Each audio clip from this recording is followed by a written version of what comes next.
Welcome to the Truth and Dare podcast with Dr. Nandi Shareef, where we shine a light on how embracing everyday vulnerabilities helps us live fuller and more authentic lives. Tune into our podcast to hear how women practice accepting and loving the most vulnerable parts of themselves. And then stay for the pep talks about creating the space to do it yourself. Are you ready to jump into this episode, sis? Yes? All right? Then let's get it. Welcome to the Truth and Dare podcast.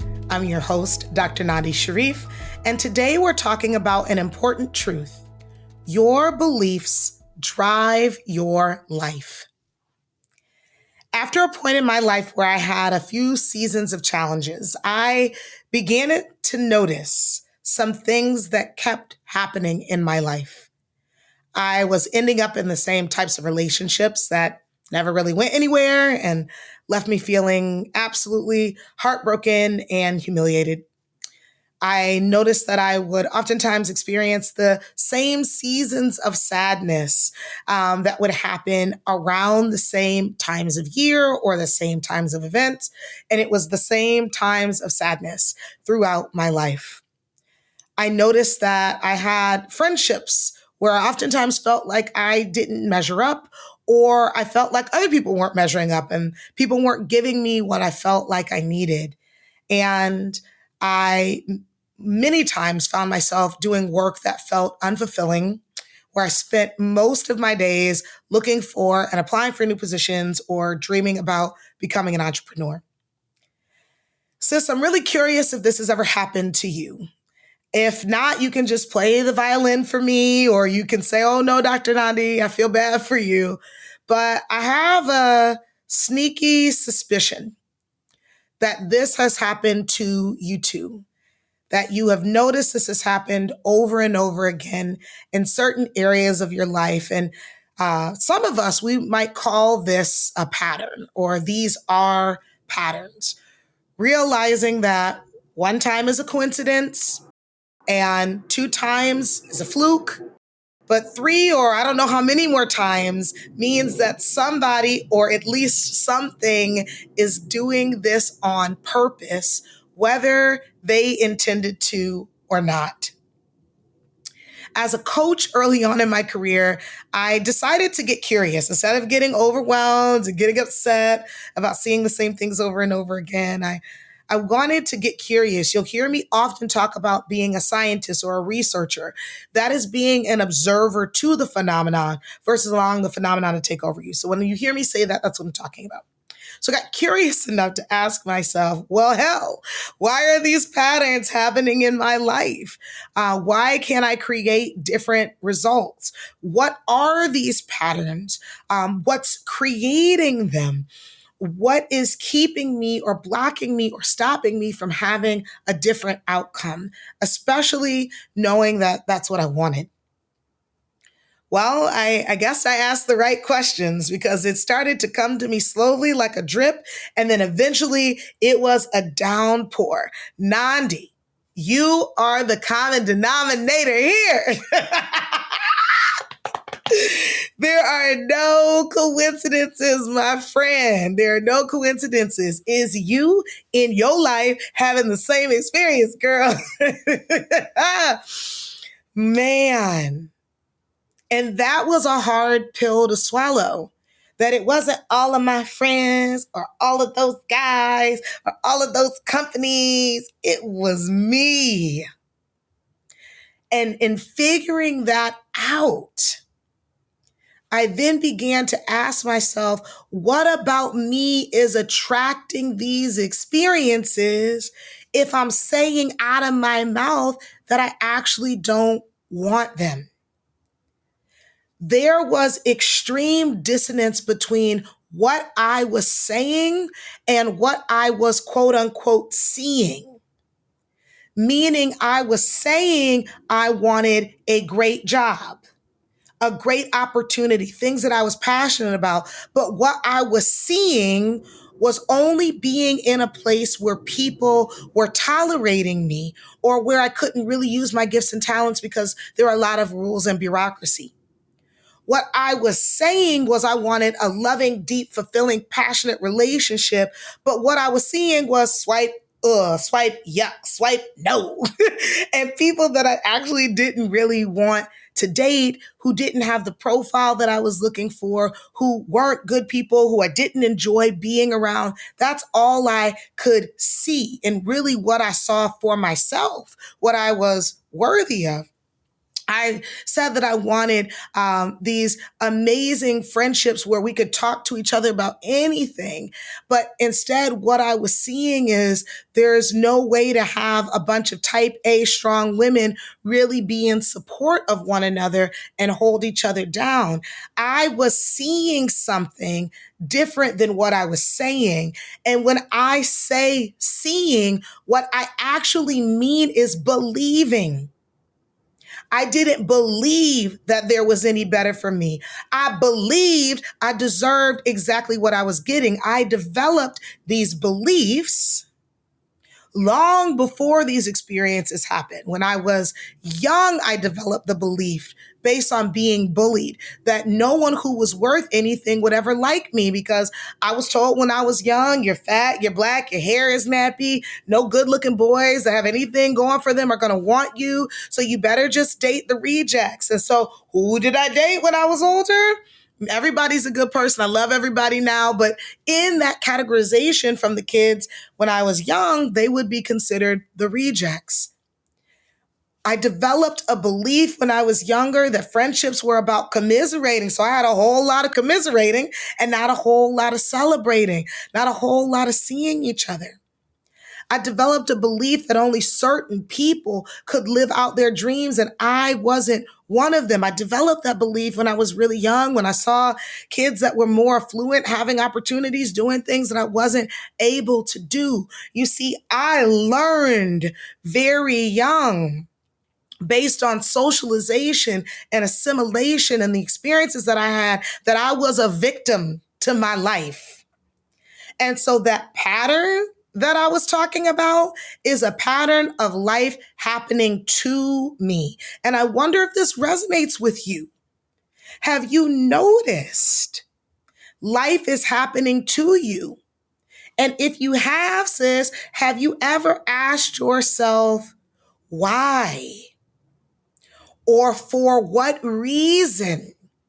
Or what has created this? How is this possible? If you choose to be the observer, the scientist, the researcher, you might find some good answers for yourself too.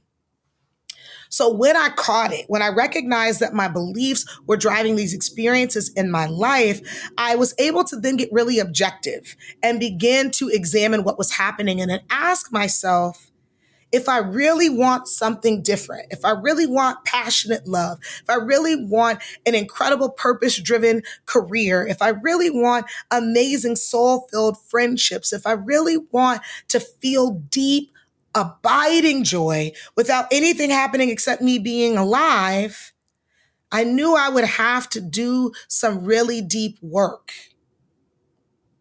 if I wanted it to be different. And if you find that you are struggling, I will tell you this: the only way out is through, and the only way to get it done is to do. There's no thinking and no feeling that's going to get you out of bad beliefs or beliefs that do not serve you.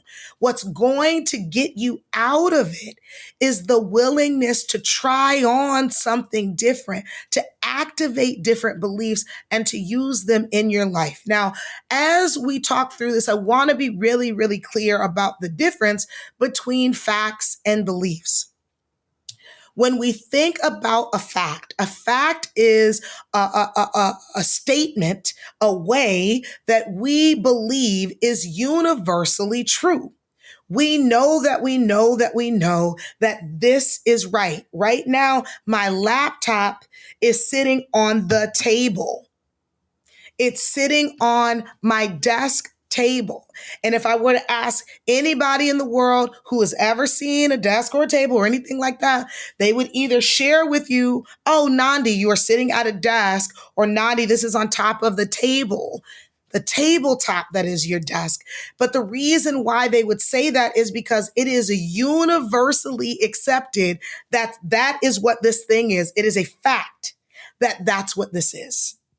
So facts are truths. They are universally accepted. They do not change for the most part. They are the things that we agree upon are what it is. It is what it is. They do not change.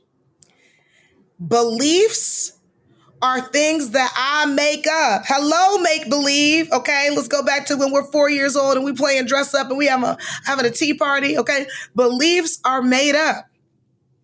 Beliefs are something that we generate over time. It's a thought that we think so much that we don't unthink the thought, and we rarely even question it because it's felt true for so long for us. But feeling true and being true, two different things. Because the reality is the major difference between a fact and a belief is that a belief can and will, if you choose, change. When you choose new beliefs, you will get different results. When you choose the same beliefs, you get the same pattern in life. And that's exactly what was happening to me. You see, we believe it and then we become it. This is what I believe. And because I believe it, here's what my attitude is going to be about it. Here's going to be my disposition. Because this is my attitude about it, these are the actions that I'm going to take in alignment with the beliefs. And and then because of that, then I get these particular results. So you see, I believed that I didn't deserve love. And if I got it, I needed to get it from somebody who was deemed as unwanted by others. And so then my attitude became, well, let me look for the people who don't have much going for them. Let me look for the people who I think might like me back. And as a result, when I got on apps, I would start to look around and see, oh, he's too good looking for me. I'm not going to swipe. He's got too much going for him. I'm not going to swipe. Oh, this person seems like they're on my level. And as a result, I kept dating the same guys, having the same situations, having people treating me like I wasn't worthy because remember, that's what I believed. And when I chose a new belief, I got a different result. Why I'm engaged today. So for you, it might be a different experience. For you, it might be your work or your relationships with your family, your friendships, how you view yourself and how you feel in terms of your health and your body, your belief about what's possible even in this world. And I want you to check in on knowing that these are your beliefs. What is it creating for you? What's happening in your life? What's reflected in your life based on the beliefs that you have? And then, sis, I want you to get really quiet. You can even journal, meditate, and ask yourself, how do you feel about these results? And in parts of your life, you're probably feeling A-okay. And if that's true, that means you've got some good, solid beliefs that are working for you. But anywhere where you don't like the results in your life, there's an opportunity and an invitation to examine the beliefs and decide that a different one is what's needed and wanted for you to have a different life, for that part of your life to show up as different and distinct than what you've had up until this point. It can be challenging, I know, because you're talking about undoing things that may just be something that you made up or accepted when you were a child. But some of these things are generational. Some of the things that you believe are societal. Some of them are ancestral. Some of them are political in nature. I mean, we really have all of these ways in which we adopt what we say is true for ourselves and for others, what we actually believe. And so you may find that it's almost like a stuck jar. If you've ever had a jar that you can't open and you're doing everything, you try to open it up, you're trying to bang it on the ledge of the countertop in the kitchen, and it's just not working. And I want you to know that every single hit, every single untie or loosening up that you're trying to do, even if it doesn't feel like it's getting you anywhere, it is loosening it up. It's loosening up the belief. It's making it less stuck. It's making it less sticky. And remember, because beliefs can change and are made up, as soon as you unstick it, as soon as you fully pull the cap off of that bottle, there's freedom.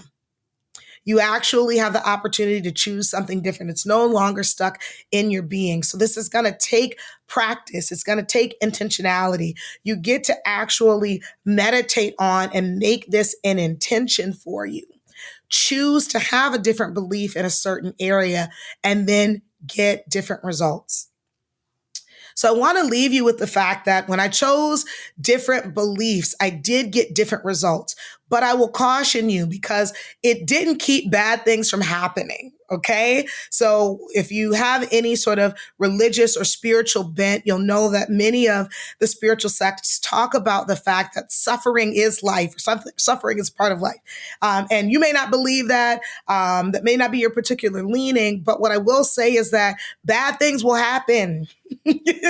Like life is a series of events and it's completely neutral in terms of how the world or universe, whatever feels about you, but you're going to go through events, period. So I'm not saying to you that having new beliefs and different beliefs will somehow ward off bad experiences. What I will say, however, is that for me, the frequency of bad things significantly decreased because I wasn't in a cycle, wasn't repeating a bunch of stuff.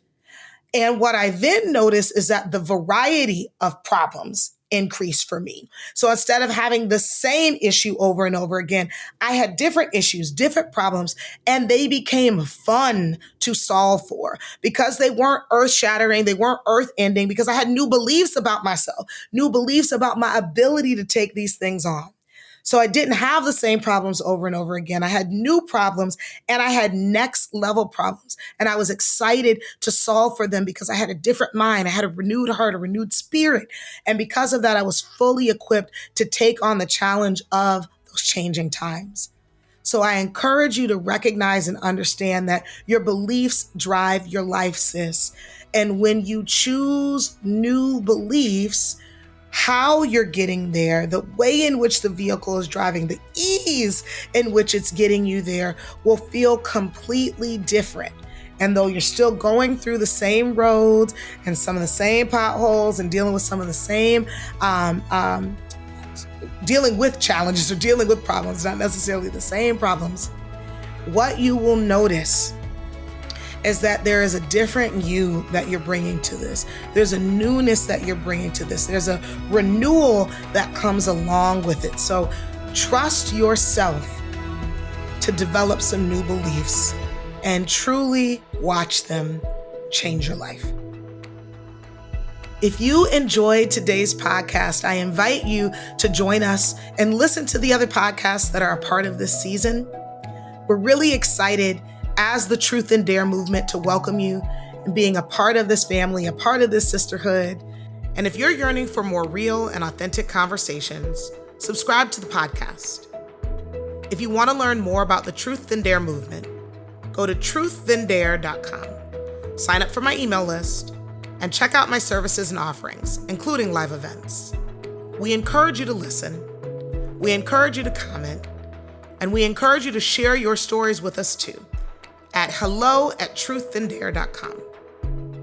And most importantly, we dare you to dream. Until next time, take care.